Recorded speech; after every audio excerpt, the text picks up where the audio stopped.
La place de la femme noire dans la société européenne, sa perception et la perception qu'on a d'elle, sa vision du monde et de son avenir dans cette Europe qui désormais est une partie d'elle.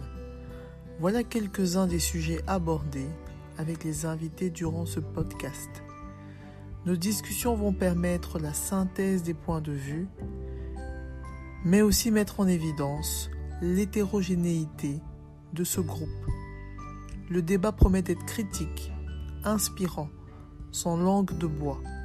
Une vraie masterclass pour toute personne désireuse de faire bouger les lignes. Afropéenne.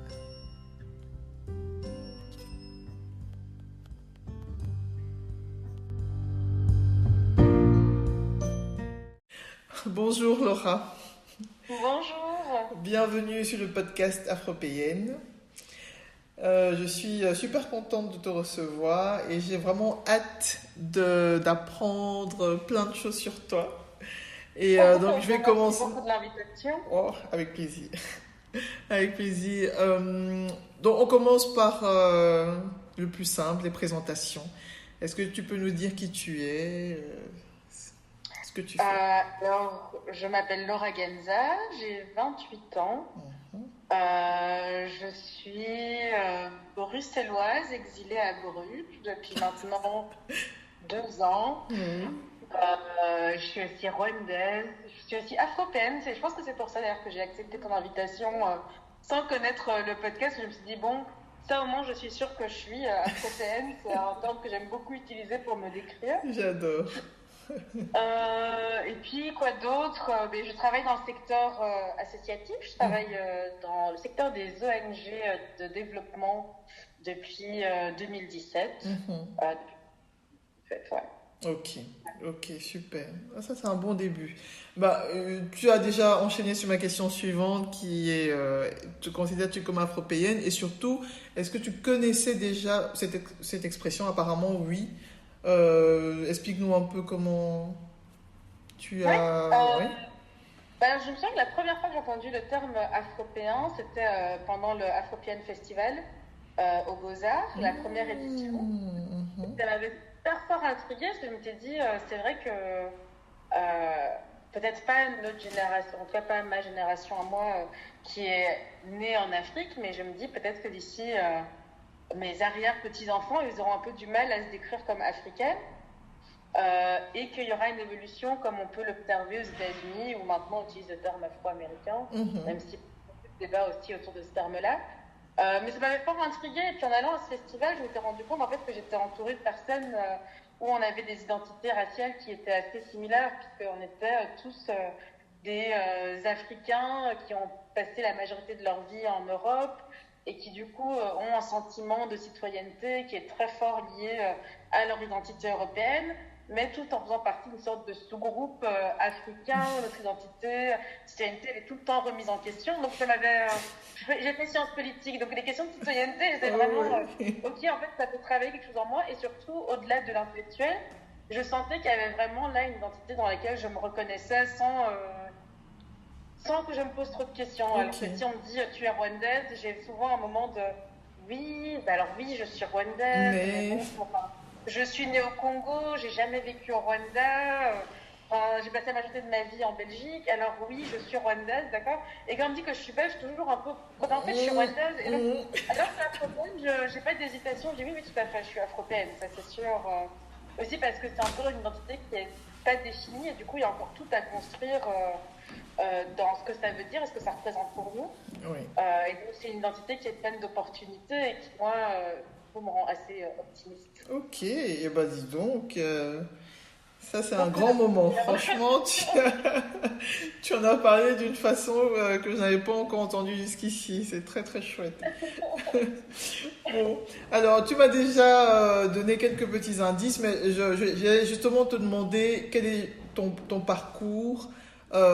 Donc tu es rwandaise, mais tu es née au Congo, tu arrives en Belgique, comment est-ce que tout ça se passe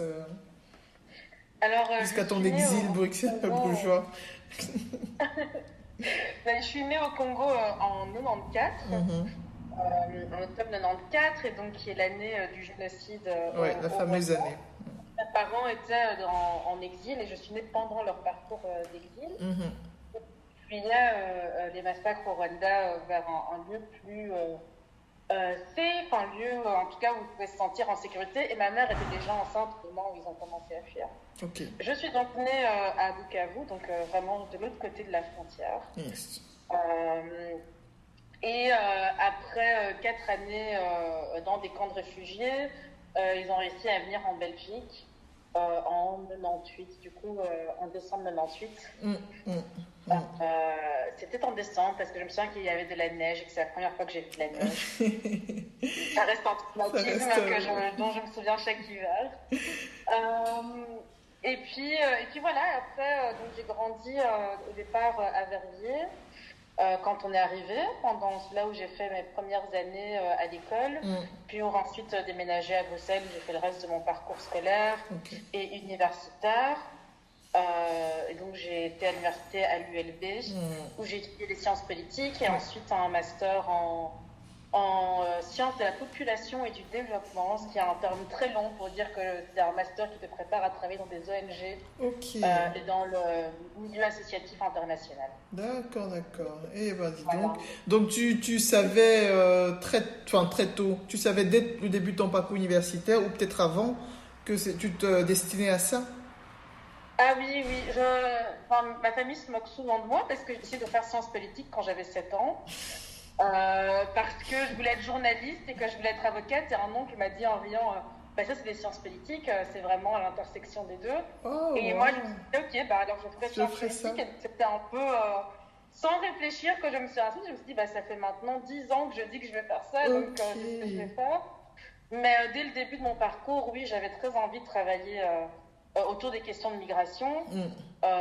Et donc, j'étais sûre de vouloir continuer vers un master qui me permettrait de travailler avec des migrants, ou en tout cas qui me donnerait des outils pour pouvoir faire ça de manière efficace assez rapidement, quoi. Excellent.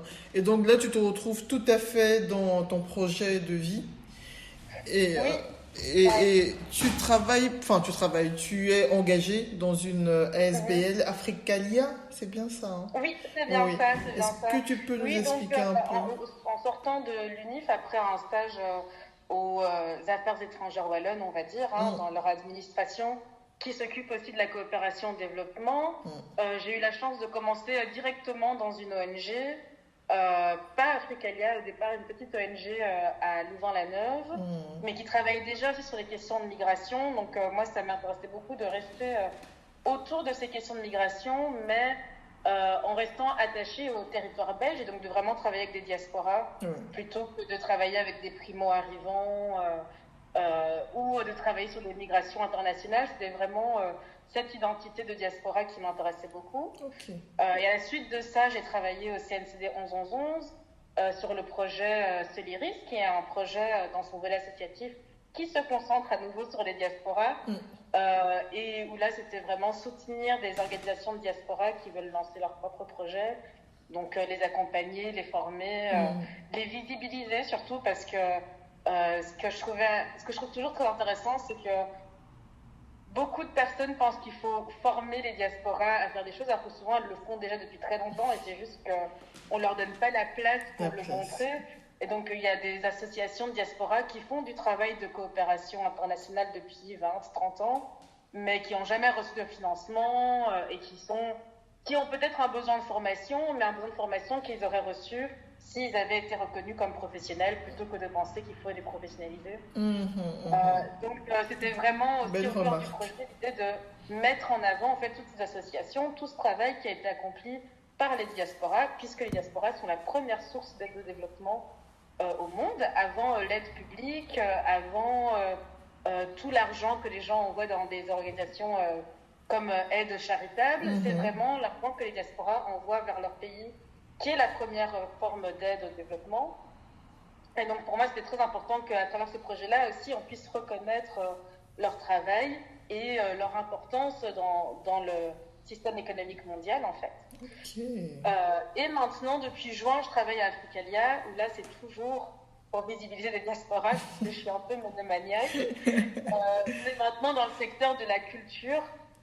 Et donc là, c'est vraiment mettre en avant des artistes afrodescendants et aussi travailler avec des structures culturelles belges sur comment est-ce qu'on fait en sorte qu'il n'ait pas besoin d'Africalia en fait pour mettre en avant ces artistes afrodescendants et qu'ils puissent arriver vers un secteur culturel belge qui reflète en fait la société belge dans ses programmations, mais aussi dans ses employés, dans son fonctionnement, et que ça soit un peu mon plan, quoi, au final, petit à petit dans le secteur culturel. Ok, pas mal du tout comme programme. Pas mal du tout. Et du coup, j'ai plein de questions comme ça qui me viennent. Donc je vais les poser en désordre, tant pis. D'accord. Question que je pose souvent à la fin, mais que je vais poser maintenant parce que voilà, ça s'y prête. Est-ce que être une femme noire dans ton parcours, qui est quand même très particulier, ça a été quelque chose de problématique ou au contraire? Alors oui et non. Je pense que la chance que j'ai, c'est que le fait que je sois que j'ai toujours été très sûre de vouloir faire des sciences politiques et très sûre de vouloir travailler sur l'immigration et enfin très sûre un peu des prochaines étapes que je voulais faire. Et du coup, très concentrée là-dessus, ça a fait que je pense que je me suis pas rendu compte des discriminations face auxquelles je me trouvais. Ok. Et peut-être aussi que j'ai pu garder une certaine naïveté sur le fait que, en sortant de l'université, j'avais déjà un CV, bon, pas très long parce que je sortais de l'université, mais avec déjà pas mal de stages, pas mal de volontariat. Je pense qu'il n'y a pas un été où j'ai pas essayé de faire 2 mois d'observation quelque part. Moi, je le voyais comme, en fait, c'est parce que je suis passionnée et j'ai envie de le faire et j'ai hâte de commencer à travailler. Alors qu'au final, souvent, je me dis maintenant, si j'avais pas fait tout ça, j'aurais pas eu de job en sortant de l'UNIF, parce que c'est un secteur très bouché, et qu'il a fallu que mon CV soit extrêmement solide pour que j'ai un poste qui, je pense, aurait pu arriver dans les mains de quelqu'un d'autre avec beaucoup moins d'expérience que moi si c'était pas une femme noire. Et donc, au final, ça m'a pas desservi d'être une femme noire, mais parce que je pense que j'ai été éduquée dans cette idée de toute façon de manière très inconsciente qu'il faut faire 2 fois plus et qu'il faut travailler très dur et qu'il faut faire beaucoup de stages et tout ça et qu'il faut arriver à l'épuisement avant de pouvoir dire vraiment ok là j'ai fait assez. Et donc oui, ça m'a pas posé de problème, mais parce que je me suis forcée à faire 2 fois plus. Et ce qui est assez injuste en fait au final. J'ose espérer qu'un jour, si j'ai un enfant qui n'ait pas à travailler 2 fois plus, j'aimerais bien qu'il ait le droit, qu'elle ait le droit d'être paresseuse et de faire la fête tous les étés quand il est à l'UNIF. Et que ça lui permette quand même d'avoir un job en sortant de l'UNIF et pas qu'il se retrouve dans une situation où mes parents étaient très contents que je fasse tout ça parce qu'ils disaient, ok, au moins, peut-être qu'elle aura juste à attendre 6 mois avant son premier job, quoi. Ok, ouais, c'est chaud quand même. C'est un peu ambivalent. Et puis, une autre chose, je pense que c'est... le secteur de la coopération internationale est extrêmement blanc. Il ne reflète pas du tout nos bénéficiaires principaux. Et donc, j'ai souvent été, jusqu'à ce que j'arrive à Africalia, où là, j'ai une directrice qui est une femme noire, ce que je trouve incroyable tous les jours. Parce que j'arrive là, tous les stages que j'avais faits et tous les jobs que j'avais eus, j'étais la seule personne noire dans mon équipe à chaque fois. Et du coup, ça se ressentait toujours, quoi. Soit ça se ressentait parce que il y a un peu un côté très condescendant de... Paternaliste, hein, certainement. Paternaliste, on est surpris que tu aies des connaissances, en fait. Et puis, d'un autre côté, c'était un peu dans le meilleur des cas, c'était quand j'étais dans des associations qui voulaient faire un travail sur le racisme qui existait dans l'organisation, de manière inconsciente ou consciente, et qui avaient envie de faire un travail là-dessus. C'est que du coup, je devenais un petit peu l'arbitre de qu'est-ce qui est raciste ou qui n'est pas raciste. Ça ne rentrait pas dans mes fonctions. Enfin, je n'ai jamais eu comme fonction responsable diversité et inclusion ou quoi que ce soit. Donc, de me retrouver dans des positions où alors, dès qu'il y a un groupe de travail sur le racisme ou dès qu'il y a un groupe de travail sur la décolonisation, s'il faut expliquer quelque chose là-dessus, alors c'était oui, mais Laura a des connaissances et donc elle le fera. Et, Des et je suis connaissances d'accord que je suis naturelles. compétente là-dessus et que je pense être pouvoir être compétente là-dessus, mais alors il faut me payer pour ça parce que Mhm. c'est pas mon poste et donc c'est pas super chouette d'avoir des devoirs en plus parce que je Parce que... suis une personne noire, quoi. Ouais, ouais. Bon. Bon, bon, bon. Et maintenant j'ai une chef qui est noire et qui du coup ne me demande pas d'expliquer le racisme Ouais. toutes les semaines. C'est pas mal aussi. Ouais, c'est fou, hein, c'est fou. À la fois, c'est la base, à la fois, on se dit, bah, on est un peu seul face à ce type de Oui. considération. Parce que si tu essaies d'expliquer, bah, ça devient tout de suite, bah, elle se braque et voilà. Mhm. Ouais, c'est compliqué. Mais voilà, on va dire du mal, disons du mal. Parce que j'essaie depuis tout à l'heure de réfléchir à comment je peux enrober ça, parce que les gens vont quand même écouter, mais n'enrobons pas. En fait, si tu veux, moi j'ai fait des études de santé publique, Mhm. et c'était des études vraiment super à refaire, je le referais, j'ai adoré. Mhm. Mais j'ai découvert, enfin, toi, c'est par la Sciences Po que tu es rentré dans le développement. Mhm. J'ai découvert, oui, une autre facette du développement, c'est l'aide humanitaire santé, les projets Mhm. santé en Afrique, les projets. Et parfois, j'écoutais les profs présenter. Je me Ouais. disais, attends, c'est pas la même Afrique parce que je suis un peu né là-bas, j'ai un peu grandi là-bas, je connais. Et Mhm. pas du tout, je Mhm. me dis, mais où est-ce qu'ils vont? C'est pas que ces endroits-là n'existent pas. Sûrement qu'il y a des endroits où il faut creuser un puits pour aller chercher de l'eau. Je n'ai jamais été le contraire, mais je me dis, mais c'est quand même pas que ça. Et c'est ce qu'on présente à longueur de journée à ces Mhm. jeunes-là, Mhm. qui pour la plupart n'ont jamais mis un pied. Et quand ils mettront un pied, ce sera effectivement dans cette Afrique-là. Ouais, Et je ouais. me dis, c'est quand même dommage, c'est quand même dommage. Est-ce que finalement, c'est pas un peu leur business, leur core business? Il faut que cette Afrique soit euh, pauvre, qu'elle soit sale. Tu vois, ils en ont besoin. L'autre Mais, Afrique, euh, moi, je sais pas, j'ai toujours un peu partagé par rapport à ce discours, parce que je crois vraiment que la coopération internationale, elle a du sens mhm, et qu'elle peut être bien faite. Le problème, c'est que souvent, c'est pas bien fait, quoi. Je pense qu'il y a vraiment un besoin de solidarité entre les peuples, qu'il y a des régions plus défavorisées que d'autres et qui peuvent avoir besoin d'une aide en argent, mais aussi une aide en formation, en renforcement de capacité. mm, Tout ça, ça fait sens. Mais le problème, c'est que c'est rarement ceux qui en ont besoin qui peuvent décider ce dont ils ont besoin. mhm. Et donc, on se retrouve souvent dans des situations où, enfin, surtout, comment dire sans que je n'ai plus jamais de job dans la coopération C'est internationale. ça que je disais en parlant, parce que faut pas qu'on lui brûle les ailes à la pauvre. Mais prenons par exemple l'exemple du Congo, parce que c'est le pays où on fait le plus de coopération en Belgique, où la plupart des ONG belges ont au moins un projet au Congo. Et un gros problème dans lequel on se trouve par rapport au Congo, c'est que jusqu'à peu, ces ONG n'avaient pas une façon formelle de communiquer entre elles sur les projets qu'elles avaient. Depuis, je pense maintenant, deux législations, ils ont une obligation de communiquer entre eux sur les projets qui sont tous dans le même pays. Parce que le problème qu'on se rendait compte, c'est qu'il y avait des ONG qui faisaient exactement les mêmes projets l'un à côté de l'autre, pour la même région, pour les mêmes bénéficiaires, et que donc là, il y a vraiment un gaspillage d'argent et d'énergie et de compétences quand Mhm. ça pourrait être un seul plus grand projet, ou au moins un projet qui communique, et qu'au-delà de ça, la multiplication de ces petits projets, c'est des projets qui ne sont pas pérennes, donc c'est des projets qui ont besoin que les ONG restent sur place ad vitam aeternam pour Voilà. fonctionner. C'est ça que je te disais. Est-ce qu'ils n'ont pas besoin, pour exister, que cette Donc, pauvreté je continue à pense qu'il y a être... certaines ONG qui vraiment ont pas dans leur idée qu'un jour l'Afrique aura plus besoin d'elle, l'Afrique, l'Amérique latine, l'Asie n'auront plus besoin des Européens et que c'est vraiment impensable pour eux que leur projet un jour ne sera plus nécessaire. Euh, et, euh, et ça se revoit dans la façon dont ils font des projets.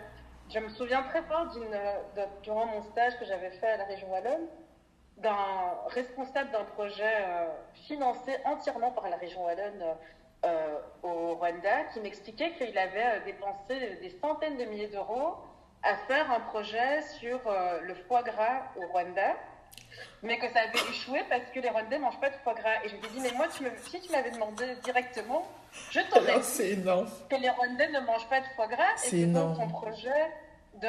Ok, ça aurait pu faire ramener beaucoup d'argent s'ils mangeaient du foie gras. Mais attends, je suis c'est pas ce qu'ils ont demandé en fait. Tu as créé un projet dans ta tête sans parler avec tes bénéficiaires, sans étudier la population locale. Et oui, sur papier, faire du foie gras au Rwanda, bonne température, il y a une assez grosse classe moyenne et classe riche pour acheter ce foie gras, mais ils mangent pas. C'est tellement déconnecté de la réalité des gens qui sont là. Oui, c'est tellement centré sur moi. C'est du nombrilisme. J'ai une super bonne idée. Que, en fait, au final, moi, là, il me dit, ça fait 20 ans que je suis dans cette région. Je me dis, en 20 ans, tu aurais dû voir que personne ne mange de foie gras. En fait, non, c'est du vrai nombrilisme. Et moi, je dis, en fait, on ne s'intéresse pas aux Africains et à l'Afrique. C'est pas vraiment ça. En fait, le développement, ça fait partie d'une branche comme ça qui existe en Europe. Il faut la faire fonctionner. Sans vouloir être insultante, parce que je pense qu'il y a des gens qui s'investissent et qui ont vraiment des projets de long terme et qui se donnent à fond. Mais moi, ce que j'ai vu pendant 2 ans, c'est du tourisme humanitaire. Donc, c'est des petits jeunes qui ont 20 ans, 22 ans, qui se disent « Ah, bah tiens, on va aller en Afrique, on va aider ». Donc, qui en profitent pour faire leurs vacances. Très bien, c'est super. Moi, j'ai vu Enfin, je vais faire de la géopolitique de bas étage parce que je suis très mauvaise à ça. Mais... si tu veux, on donne de la main droite ce qu'on prend de la main gauche. Parce que ce qu'on donne en aide au développement, c'est très peu par rapport à ce qu'on prend en intérêt de dette aux Africains. Donc, si vous voulez vraiment nous aider, ils auraient déjà qu'à stopper ces histoires de dette. En tout cas, en Belgique, c'est un sujet qui est fort porté par les ONG elles-mêmes. Le fait qu'il y a vraiment... un besoin d'annuler ces dettes illégitimes. Vraiment, c'est la question de vraiment, quand la Belgique fait des investissements privés en tant qu'État dans des pays africains, mais est-ce qu'ils pensent aussi à tout l'aspect humanitaire qui est autour? Est-ce qu'on est en train de faire des investissements qui vont détruire une partie de la société civile et qui du coup vont faire qu'après on doit financer des ONG pour aller... oui. Pas faire des investissements qui sont contraires en fait à ce qu'on fait du côté... de soutenir des gouvernements qui clairement travaille à l'encontre du bien-être de la population. Exactement, et ça pour le coup, c'est en tout cas en Belgique, et je pense du fait qu'on est un petit pays aussi, et avec une masse de diaspora qui est assez vocale par rapport aux problèmes qui se passent dans leur pays d'origine, on entend vraiment ce discours qui est porté par les ONG et qui est parfois entendu par les gouvernements, mais ça c'est très rare. C'est rare. Mais par exemple, je sais qu'il y a une ONG dont tout le travail est centré sur la question des dettes, l'annulation des dettes. Et ils font un travail énorme, je pense qu'ils sont 3 c'est une toute petite ONG, mais qui porte ce discours depuis maintenant 40 ans, sans être entendu. Oh bah oui. Sans être entendu par les gouvernements, mais par contre, qui arrive à convaincre les ONG petit à petit mais des fois, peut-être qu'il faut refuser certains financements. Peut-être qu'il faut faire comme Médecins sans frontières et dire on ne prend plus d'argent de l'Union européenne parce qu'on passe notre journée à nous battre contre les frontières de l'Union européenne, à sauver des migrants dans la mer. Et donc on dit non, on ne prendra plus votre argent parce que ça ne fait pas sens de prendre votre argent pour aller régler des problèmes que vous avez causés. Que vous avez causés, oui. Et ça, c'est vraiment un discours qui existe de plus en plus. Mais le problème, c'est que ça reste souvent un discours qui s'accompagne d'une idée que... Mais c'est quand même nous, les Européens, qui devons... Et quand je dis nous, les Européens, c'est autant les Européens noirs que blancs. Je suis tout à fait d'accord. C'est une belle précision que nous, on va aller les aider parce que nous, on sait comment il faut faire. Nous, on a un bon système. Et donc, on va aller reprendre notre système et le coller au leur. Et c'est tellement ancré. C'est très frustrant à voir parce que des fois je me dis mais vous savez qu'il y a des gens qui passent leur journée dans ces pays-là à réfléchir aux problèmes de leur propre pays et qui ont des idées, et qui ont envie de porter des solutions et que ce qui leur manque c'est des moyens, ce qui leur manque c'est qu'on leur passe le micro ou de parler à leur place, mais qu'il y a des choses qui peuvent se faire sur place. Et donc ça c'est très frustrant, mais c'est aussi pour ça que j'ai choisi d'aller travailler à Africalia et pas ailleurs. Parce que j'avais besoin déjà de travailler avec plus de personnes non blanches. Mais aussi, j'étais vraiment attirée par le fait que tous les programmes d'Africalia de financement de partenaires dans les pays du Sud, en Afrique en fait entièrement, ils sont écrits avec nos partenaires. Et que donc c'est eux qui décident où sont les priorités pour les 5 prochaines années, où est-ce que vous avez envie qu'on mette plus d'argent, où est-ce que vous avez besoin de renforcement ou pas. Et c'est entièrement différent de travailler dans une ONG où en fait nos priorités elles sont pas entièrement dictées, mais en tout cas elles sont vraiment faites en concertation avec nos partenaires.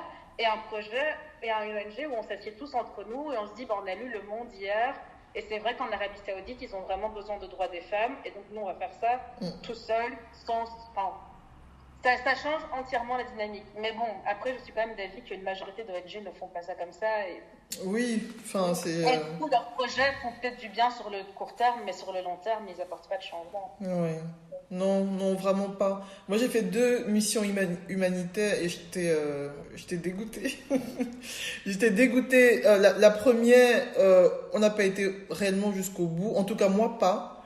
Mais 2 ans de préparation. Et quand je suis sortie de là, avec le recul, je me suis dit, mais en fait, qu'est-ce qu'on faisait? Parce qu'on était ici à organiser un truc pendant 2 ans pour des gens qui sont là-bas. Et qui sont pas au courant. Et on va bientôt arriver. Et la deuxième fois, c'était en Afrique du Sud. Et en fait, on a été mal accueillis. On a été hyper mal accueillis parce qu'ils n'avaient rien demandé. Alors, ça, vraiment, il y en a un qui l'a dit. C'était un truc en plus avec l'église et tout. Donc, oui. Et un jour, il y a un pasteur qui a dit, mais écoutez, franchement, mais qui vous a demandé de venir? De 1 et de 2, on avait tout préparé à nouveau ici, ce qu'on allait faire, le matériel à acheter. Et en fait, sur place, c'était pas le bon. On aurait envoyé, je sais pas, on en aurait discuté avant. C'était pas le bon matériel. Nous, bon, on était des petits jeunes et on était motivés, mais tu vois, il y avait toute l'innocence de on va faire un projet humanitaire. Tu vois, et oui, ces 2 expériences-là m'ont vraiment frustré. Je me dis, mais c'est dingue de pouvoir penser comme ça à la place des gens.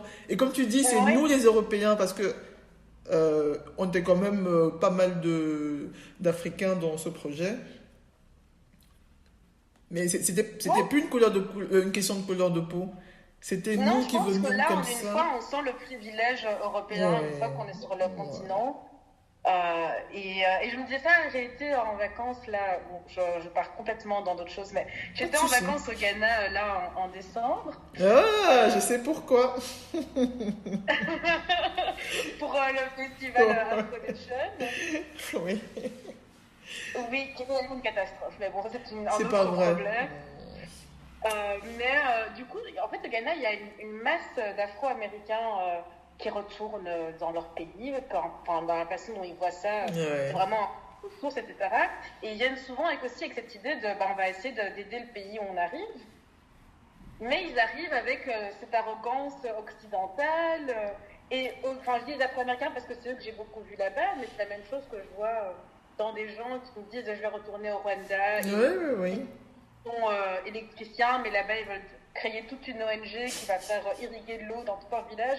Et je me dis, oui, c'est une bonne idée, mais pourquoi est-ce que toi tu penses que tu as les capacités de faire ça, que ce que tu n'oserais jamais faire ici dans un village en Belgique, de te dire je vais commencer un projet, moi je sais ce que ce village a besoin, j'ai jamais mis un pied dans ce village, où j'y ai été une fois voir ma grand-mère, mais je sais exactement comment faire ça. C'est une arrogance qui moi ça m'épate. Je me dis mais jamais vous oseriez faire ça, même dans un pays plus éloigné que la Belgique, quoi. Mais en n'importe quel pays blanc, on se dirait en fait non, il faudrait que j'étudie le lieu, il faudrait que je m'entoure de gens qui sont compétents, il faudrait que je demande des autorisations.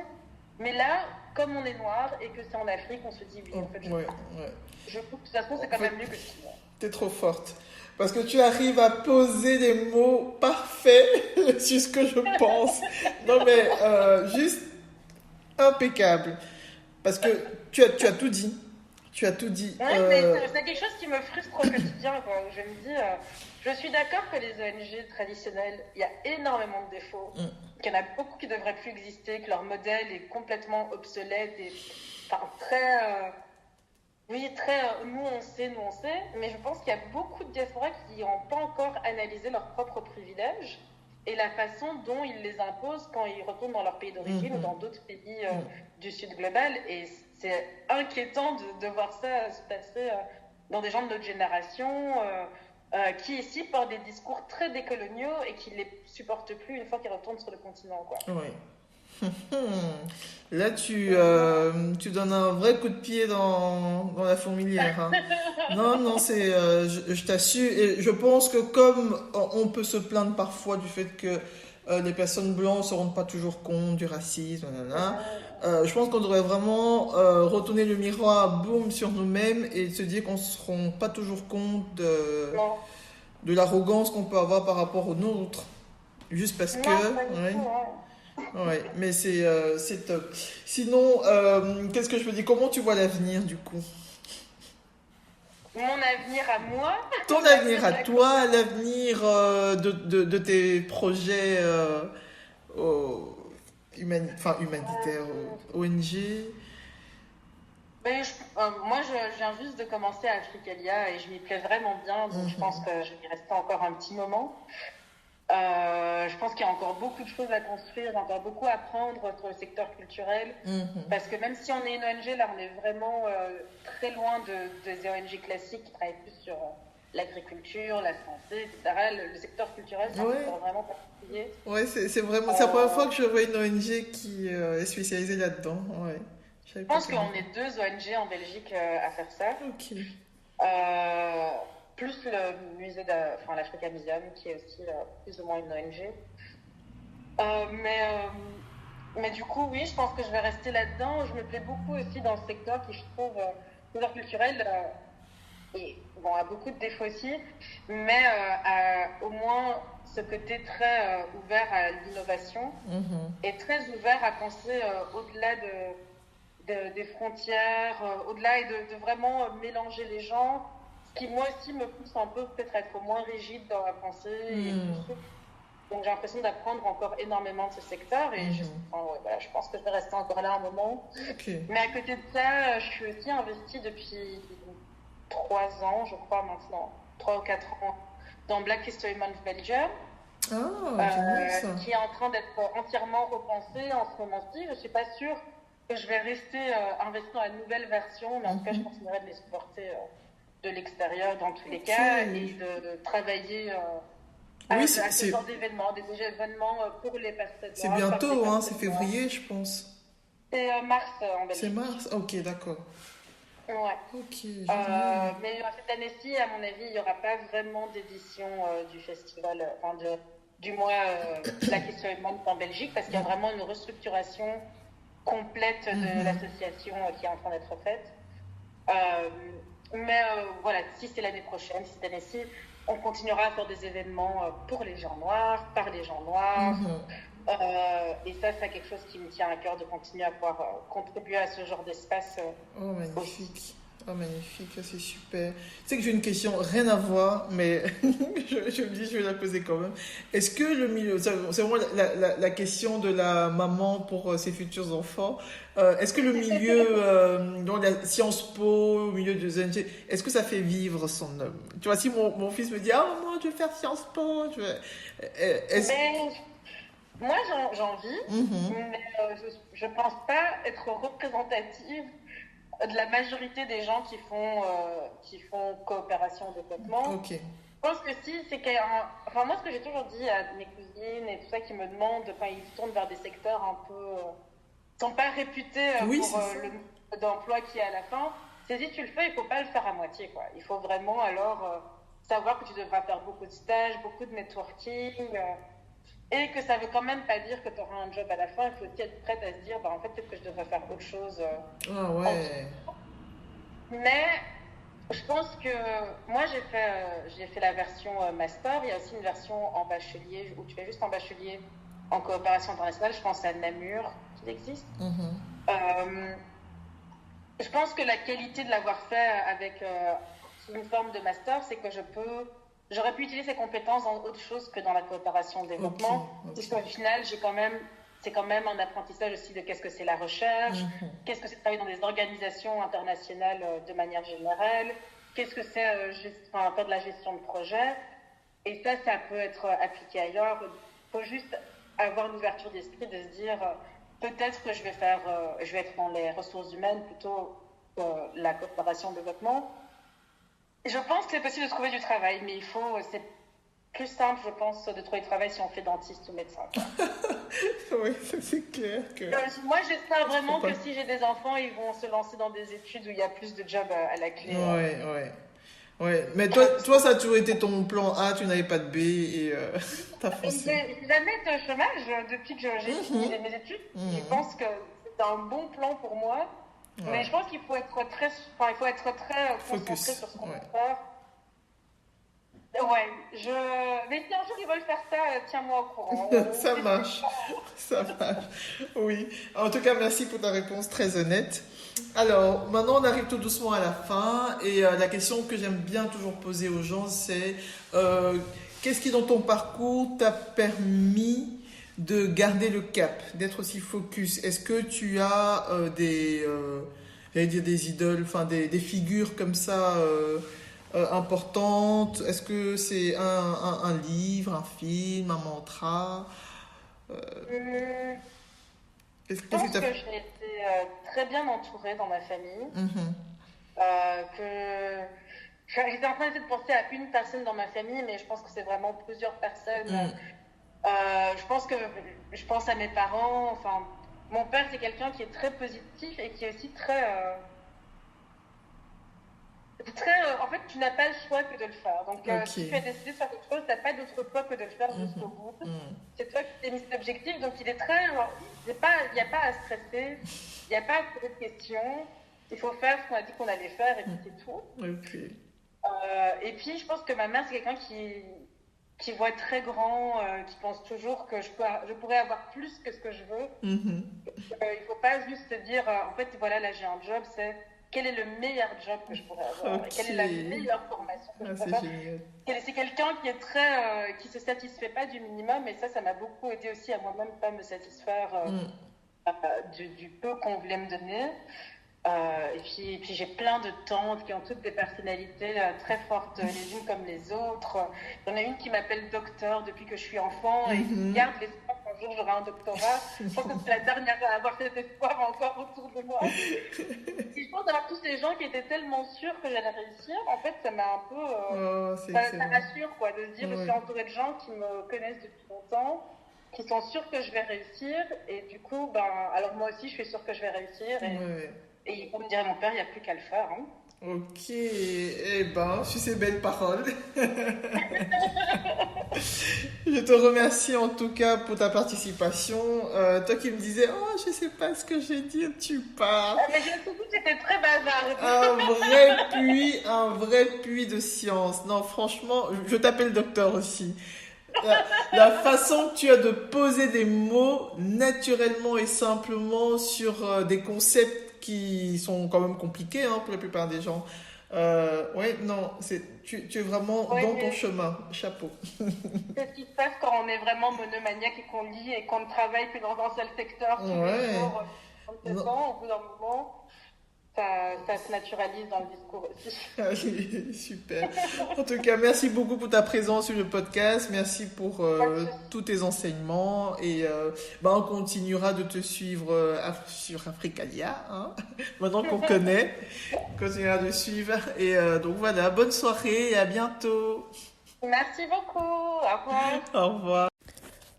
Voilà les amis. J'espère que l'épisode vous a plu et que le podcast vous inspire autant que moi. N'hésitez pas à soutenir le projet en vous abonnant et en partageant les audios avec votre entourage.